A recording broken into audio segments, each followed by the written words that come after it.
Welcome to The State of Us. Beyond mainstream cable news and party lines, with a millennial and a boomer, The State of Us pushes past the noise and uncovers all the issues that matter. Here's your host, Justin T. Weller. The United States now has more job openings than any time in history. You heard that right. The United States has more job openings right now than any time in history. The number of open jobs shot above 10 million in June, yet 8.7 million people are still looking for work. Yes, you heard that right. There are more open jobs than there are unemployed people in the United States. So, what does that mean? What's happening as a result? Well, amid the labor shortage, robots are stepping in to make the French fries, and an Ohio factory put to the test the idea of higher wages. The question, will higher wages help more than they hurt? That's what we're examining today. But of course, this conversation on the state of the U.S. employment market would simply not be complete without TrueChat senior historian and an educator of more than 30 years. Here is your friendly redneck liberal, Lance Jackson. So why are workers skedaddling from these opportunities? That's right. The word of the day, skedaddle, 3 syllables, S-K-E-D-A-D-D-L-E,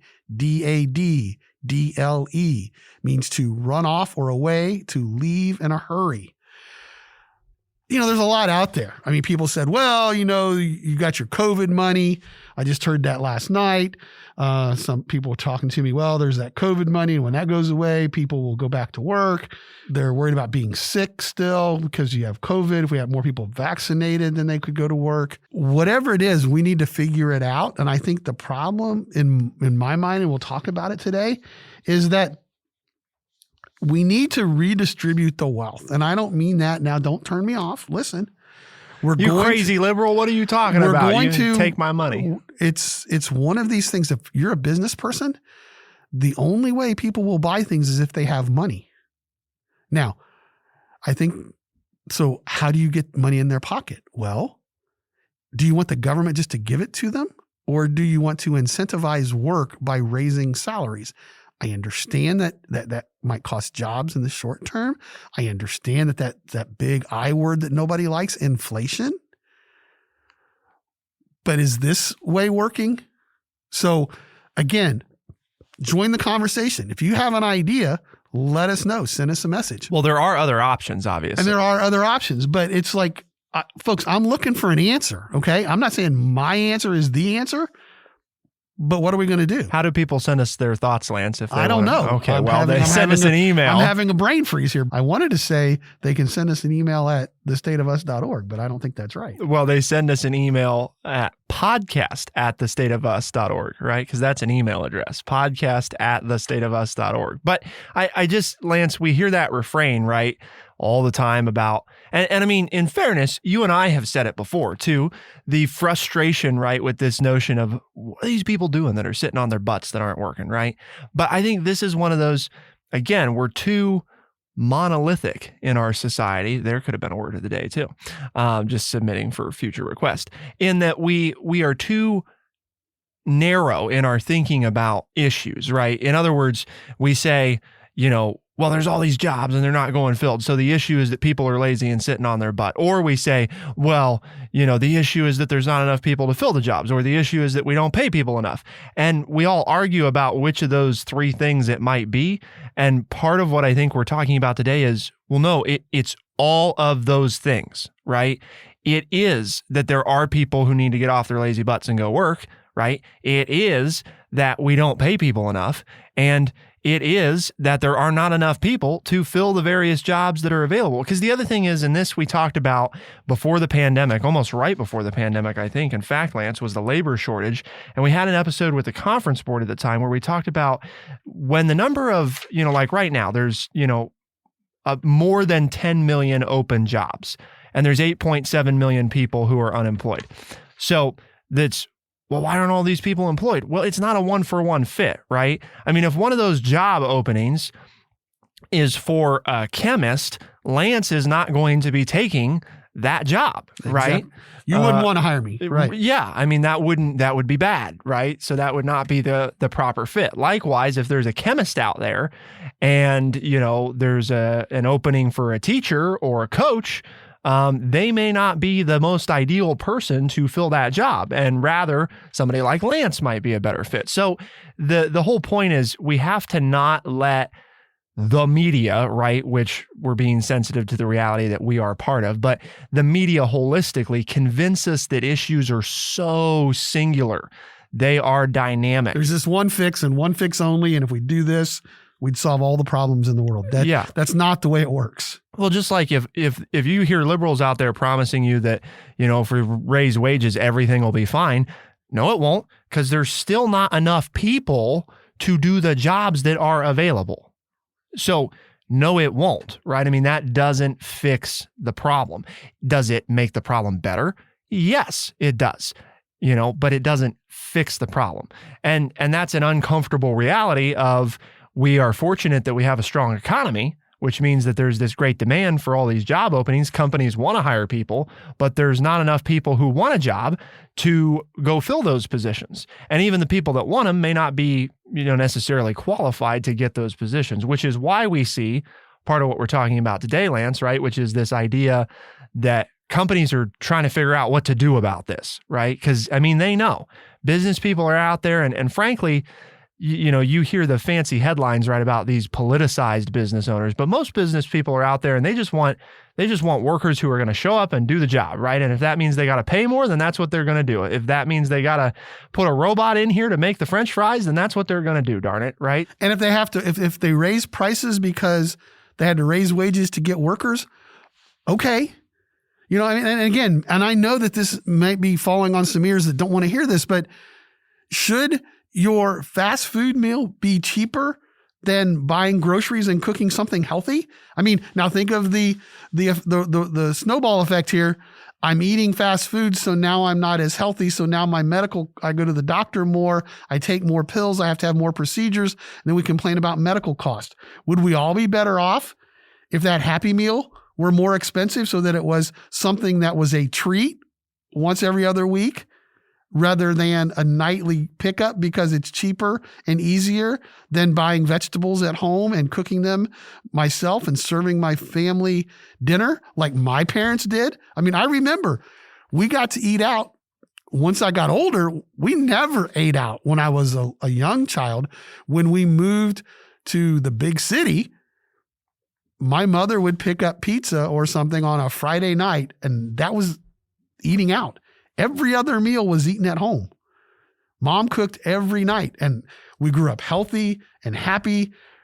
So this whole idea of, like you said, there are a lot of things intermeshed here that's causing this problem. And you think of, well, if you, then, I was like, well, yeah, but all that food that we eat that's cheap is not healthy. So what's wrong, and I understand what I'm saying, but what's wrong with a little inflation to raise prices that would cause people then to change lifestyles that would in the long run, in short term, make us healthier and save costs in other areas? You have to understand it's not just like Justin said, it's not just a one-shot deal. By doing something, we can change things in other areas in a positive way. And that's a whole lot better idea than I had to listen this morning before I came in. There was a gentleman running for the Ohio Senate seat, and he looked at the TV and was talking about how great America was. And he said, we have to do something to keep this country from falling in the hands of the liberal losers. And I'm like, really? Because I have a different idea from you, I'm a loser? I don't believe in America. I don't believe in the strength of the American spirit. I don't believe in the power of the American worker. I have to think like you to believe in those things. Folks, that's wrong too. We don't get anywhere by calling each other names. We get somewhere by having discussions, honest, open discussions, and try to fix the problem. That's not the American way. Talk to me about how you're going to solve the problems that we have. Just don't call people who disagree with you or who have a different opinion than you. Don't call them a name. My grandma would say, that's bad. Go wash your mouth out with soap. Well, the reality is too, right now, we can't afford people to be skedaddling from the country, right? Because, I mean, we need, and this I think is a reality that we don't face as Americans as much as we probably should. We need all of us right now, right? We really do. And I know that sounds like one of those we always kumbaya do. things. That's what makes America. I know, but that's what makes America great. Okay. Contrary to what you've been hearing over the last 10, 12 years with the Tea Party and everything else and the left wing progressives who want to do this, that, and the other, it doesn't do any good when we're separated. What makes us great is when we work together. Go back through history, whether it's World War II or any other period of time where we've been successful. You know, we just had the memorial of the 20th anniversary of 9/11. When we came together as a country, we accomplished all kinds of things. So these people that are out there on both sides of the aisle who are trying to separate us, they are not doing what it takes to make America great. We need to be together. We fail to remember that if you eliminated, right? I mean, just whichever side you're on, right now, liberal or conservative or what have you, if you eliminated the other side from the country's economy would collapse in probably just a matter of a day or two. I mean, because you would literally be eliminating about half of the American workforce. And we're already, I mean, and this is just a logic argument, right? We don't even get into the philosophical side. We are already headed for some serious problems where you've got companies that want to grow and they can't hire enough people. And the solution is not to eliminate your fellow Americans, right? That is not going to fix it. That will make it worse, much worse. Just shaking my head here, folks. You can't see it because we're on the radio or the internet, but I'm just shaking my head in agreement. It's just like, it's going to take all of us to fix this problem. We need to come together. So we're going to talk about how businesses are attempting to handle this issue with both workers skedaddling and moving away from their current jobs to other jobs. Workers have more power than they usually have right now because of the labor shortage. They have more mobility, right? They don't have to stay at their job. They can go find other jobs that offer better options.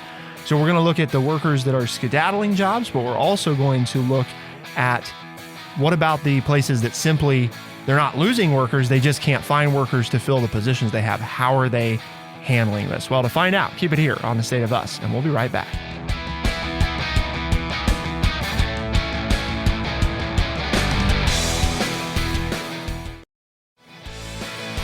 We are The State of Us. Here's your host, Justin T. Weller. So I believe the score at the end of the You're kicking my butt. Let's just go on with the show because I'm fired up. I'm not worried about winning the show.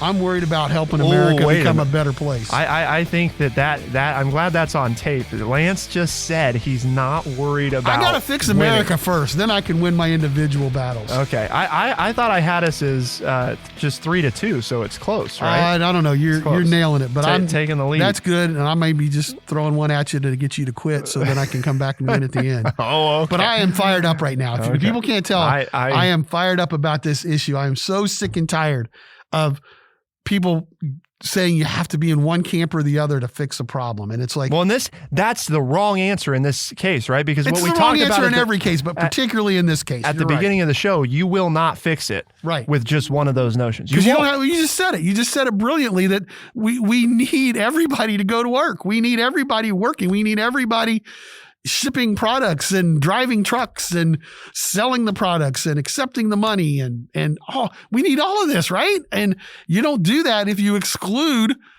any group of people right now, because we don't even have enough people right now to fill all the jobs. Like you said, it's that simple. What is so hard to understand about that? Even if everybody who was looking for a job took a job, we still don't have enough people to fill all the open spots. Blank, done, end of question. What don't we understand about that? Show's over. There you go. If you've got an argument for that one, again, send us a message at podcast@thestateofus.org and let me know why, because I don't understand. When you do simple math, we have this million jobs, we only have this million people that are looking for work. How do you fill the gap? I guess robots are one way. Yep. And robots are one of the ways that it's being filled. as there's almost a record number of people who are skedaddling their jobs, this is ultimately used by economists as a sort of proxy to gauge worker confidence, right? So the number of people who quit their jobs rose to 3.9 million in June, hovering near the record of 4 million, which was set in April. Hiring rose to 6.7 million, up from 5.9 million in the month before. Demand for workers was highest among employers in businesses and professional services, retail, trade and hospitality, food service and accommodations, among others. Regionally, the South had the most activity, with both the number of jobs as well as the number of people quitting jobs increasing. I want to really highlight there, Lance, right? The number of people who quit their jobs rose. The number of jobs that were hired for also rose. So part of what it tells you is that part of what we're seeing in that number, whenever the snapshot is taken, is a large portion of those unemployed people are not staying unemployed very long, right? Because they're only temporarily unemployed because they've made the decision to go get a different job. So the other misnomer is that the unemployment number there is actually too high, because there are X number of jobs that are open and available, but of the people that are unemployed, a healthy segment of them were recently employed and are about to be employed again. So really the discrepancy is even larger. And well, if you want to move jobs, obviously now's a good time to do it, because the workers have a little bit more power, because employers are looking for workers. So, I'm working over here for $12 an hour. Well, this person over here is paying $17 an hour with a $500 bonus if I stay for 6 months.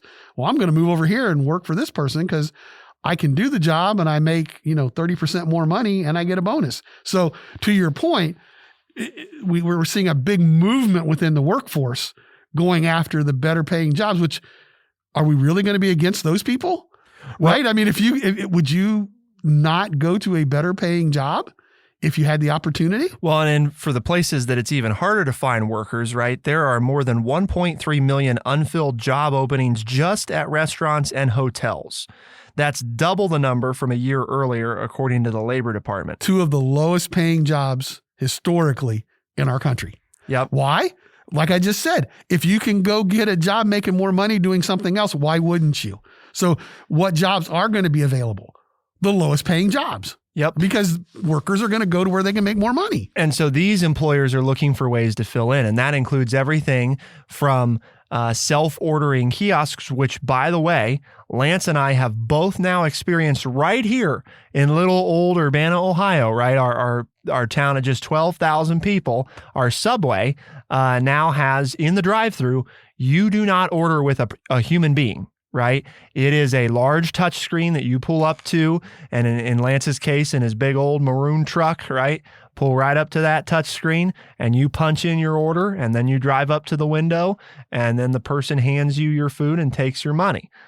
So that's how it's set up now. And him and I have both experienced that. That is one of the many ways that restaurants, particularly fast food, right, is looking to say, okay, we can't hire enough people, right? So we have to do something to fill the jobs that we can't fill. And one way is with technology, and not just self-ordering kiosks, but we also now see robots who are stepping in to make French fries.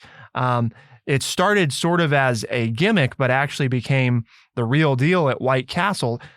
They have a robot that works 23 hours a day. 1 hour is reserved for cleaning, and has operated almost continuously for the past year, manning or roboting the fry station at White Castle number 42 in Indiana. An industrial robot arm, which is sheathed in grease-proof white fabric. It slides along a rail that's attached to the ceiling, lifting and lowering each basket when ready. It's immune to splatters and spills. And White Castle is so pleased with the robot, whose name is Flippy.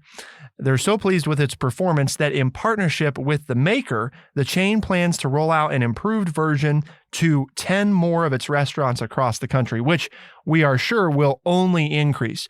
McDonald's, for years, as many of us know, in their drive-thru, deploys an automation system to fill the various soft drinks, right? The machine drops down the cup and begins filling it with soda. And then when it's ready, a human places the lid on and takes it over to the window. And Lance, you experienced recently, right, at a Rally's, a unique phenomenon that's not a self-ordering kiosk per se, and it's not exactly like a robotic arm. What exactly was it? But here is, and that's what I was thinking. This is all wonderful when it works. Sounds great, but cranky. But there are cranky redneck liberal. But there are times when technology fails us, and with 3 people in the store, I pull up to order my fish and my burger fried in the same grease. But anyway, that's a different story. And I start to order, and the manager comes on and says, "I'm sorry, our system to take orders is down. We cannot take orders for 15 minutes. And I had seen this article in the paper a couple months before where Rally's/Checkers, this national hamburger chain, they had, again, in the South, had trouble finding workers. So they put in an automated order taking system that is voice activated. So when you go to the window, to the board, you say something and it comes on and it places your order. And then the people, so nobody's at the register taking your order. They just naturally, it comes up on the computer screen. They start making your food, and it saved, hiring of people. And they were just talking about how wonderful it was. And it is when it works.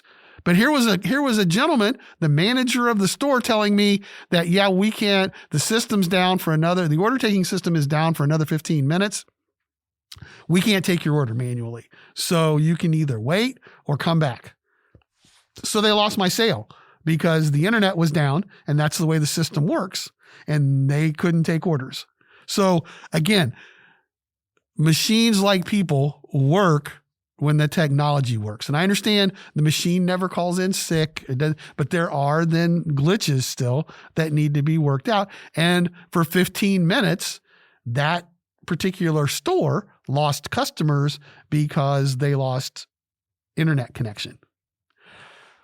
So, it's... Even though you had cash too, right? Oh, of course I had cash. But that didn't make any difference. Right. I even had exact change. Because, I've had that problem too. People come up to me and say, well, but there's another one.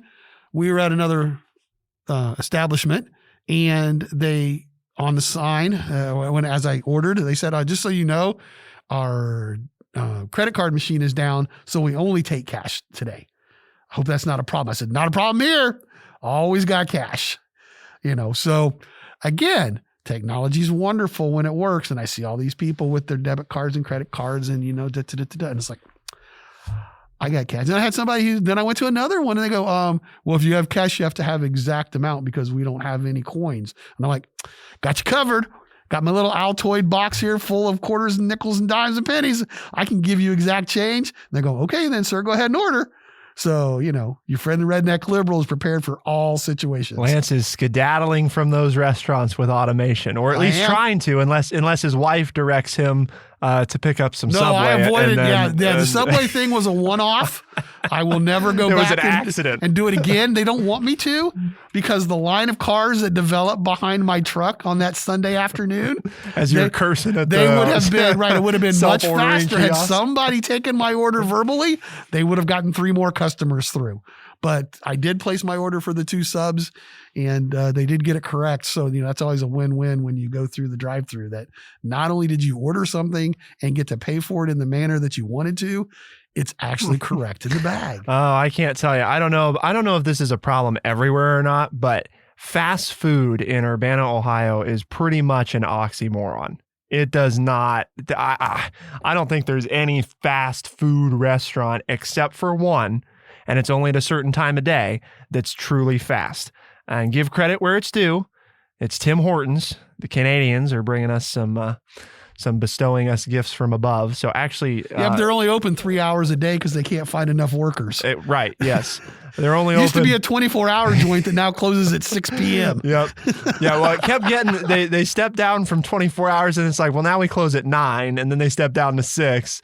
And pretty much, they only got like one person there from noon on, so it's good for your morning coffee open. And your morning sandwich. Yes. From 6 in the morning until about 9 or 10. They're pretty fast and speedy. And I would say 90 95% of the time, I mean, a little more than 9 out of 10 times that I go there when I go, if you go in the morning between about, see, you don't want to get there right when they open, Lance, because they haven't made everything yet, because to your point, they don't have enough workers. So, when they open is when the people show up to start making the stuff.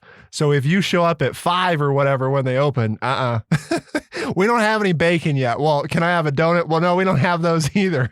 Well, is there anything that you do have? Well, coffee will be ready in 10 minutes. It's like, okay, well, so you don't really. Where's the Dunkin' Donuts guy who wake up every morning and make the donuts in the middle of the night? You're too young. You don't remember that commercial. Well, they don't make donuts I'm at going Tim to Hortons, make the donuts. Oh, then it's not real. You got to go. Making of the donuts is, they ship in on the truck frozen, right? And the dough's par baked or whatever, and they throw it in the oven. No wonder I don't like Tim Hortons. I like somebody who makes me a real. Well, donut. that's what Dunkin' and everybody does now. So no, that's what Schuler's does. No, you got to make the donut. No. At Tim Hortons, they dip. The way they keep them, fresh feeling is all of the Krispy Kreme makes the donuts toppings. Because it's all right there in front of you. You can see it. I wish we had a Krispy Kreme here. That'd be nice.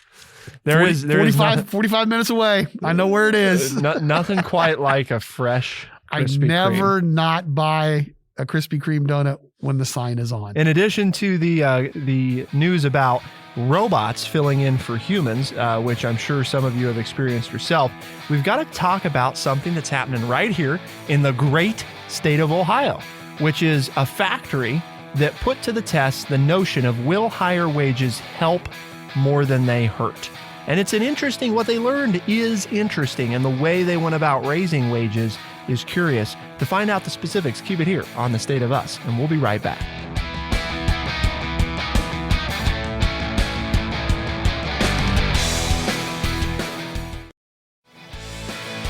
We are The State of Us. Here's your host, Justin T. Weller. In the great state of Ohio, with an $879,000 forgivable loan from the Federal Paycheck Protection Program as a cushion, Mr. Braun raised wages for some employees 3 times this year.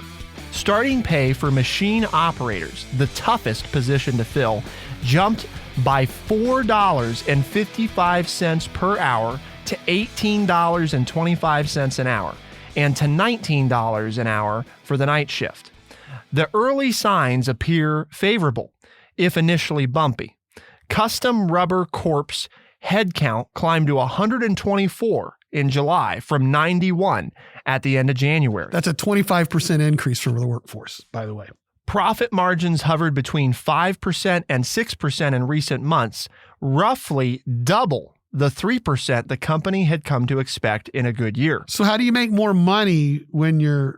company make more money when you're increasing the number of employees and paying them more, Justin? Well, labor cost, including taxes and benefits, now account for about 17% of sales, up from 12% 8 years ago. So you might say, well, that's a problem, right? But, and here's the key, the extra labor has helped Custom Rubber Corp to fill more orders, and sales rose nearly 50% in the first 7 months of 2021 versus a year earlier. The higher margins are good for him, and employees also benefit through the company's profit-sharing plan.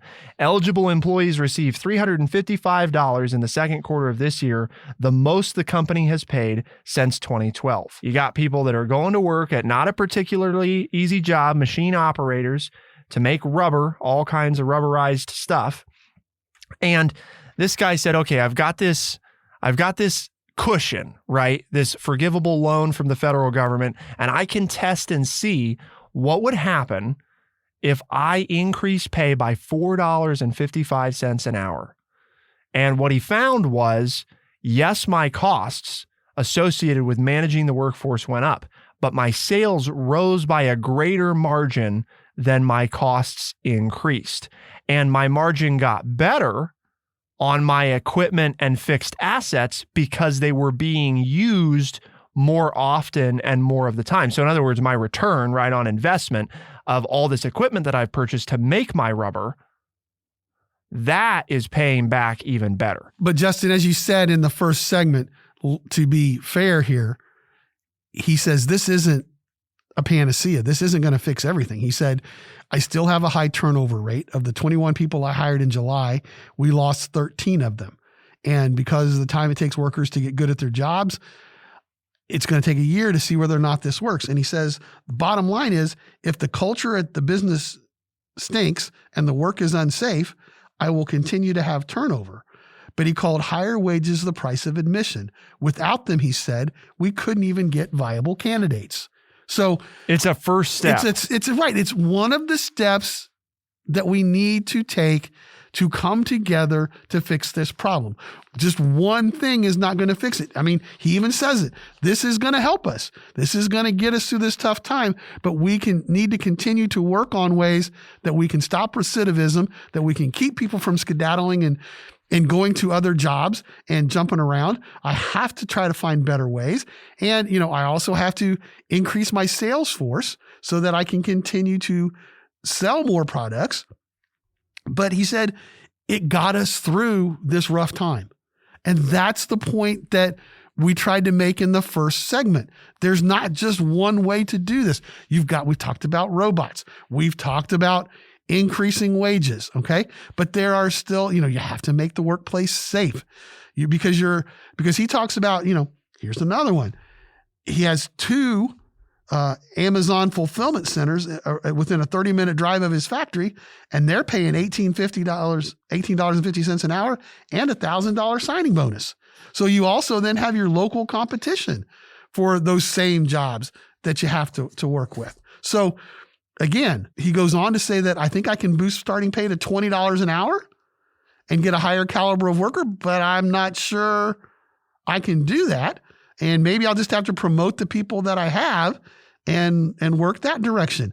But it's a work in progress. He's trying different things to keep his company viable, to keep it open, to keep it running. He's willing to try some of these different things to get it done. He's just not sitting there and complaining, oh, I need a government handout to keep my business going. He is a business owner, a small business owner who is trying different things and being flexible and trying to find a way to solve the problem and realizing it's going to take a plethora of ideas to fix the problem and to keep his company running. In some ways, this whole notion of minimum wage has really been put to the test the last year and a half because we have seen capitalism do what capitalism does, right?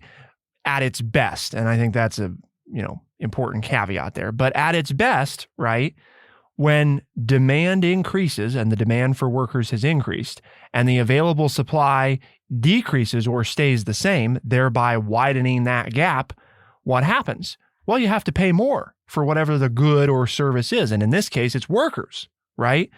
The available supply of workers is smaller than the demand for workers. So companies have to react the only way they can, which is to offer more incentives, perks, and pay for their people in order to attract the people that they need.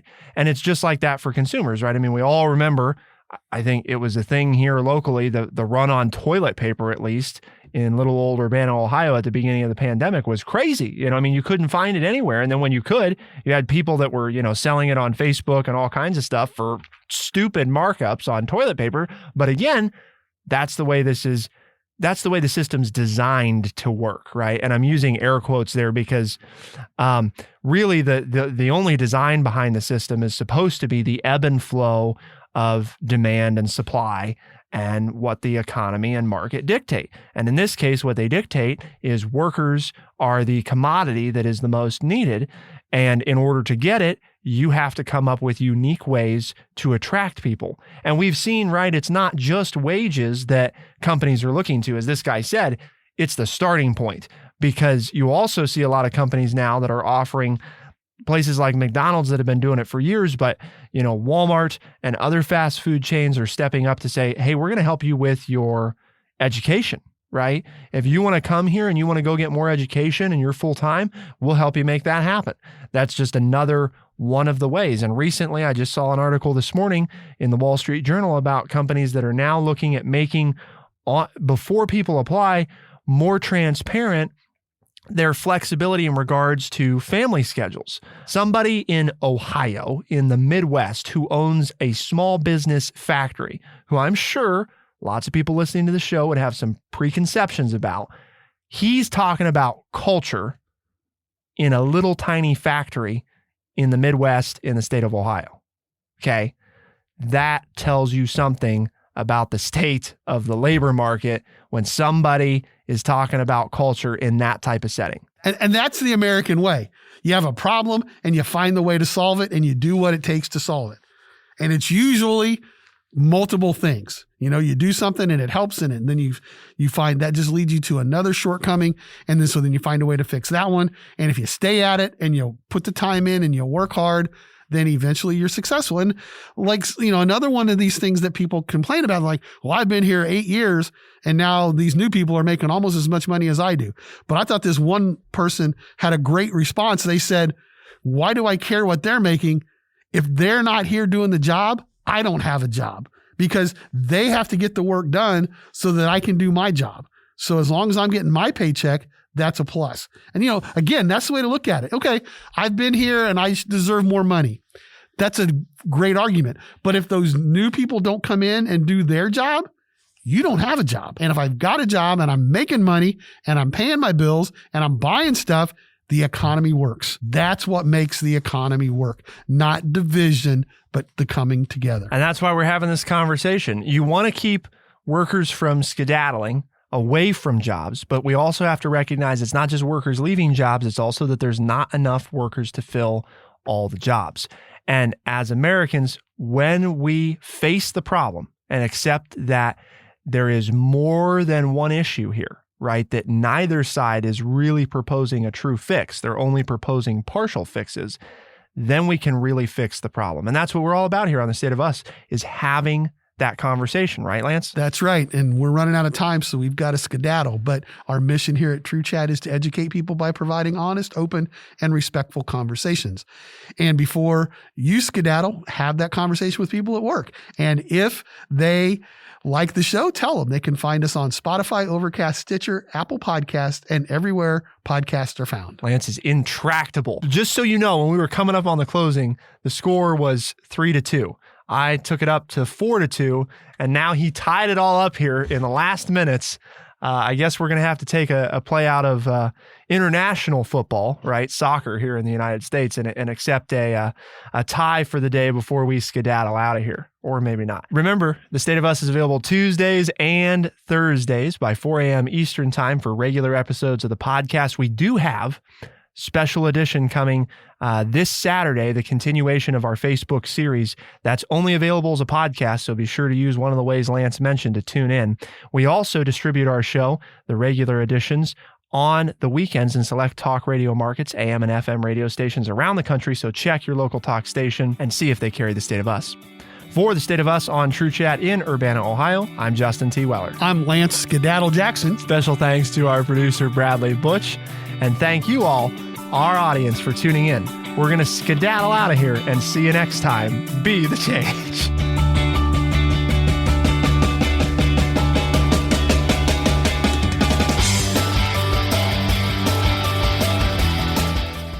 Be sure to check out our website, thestateofus.org, for books, articles, and all the ways to tune in. thestateofus.org.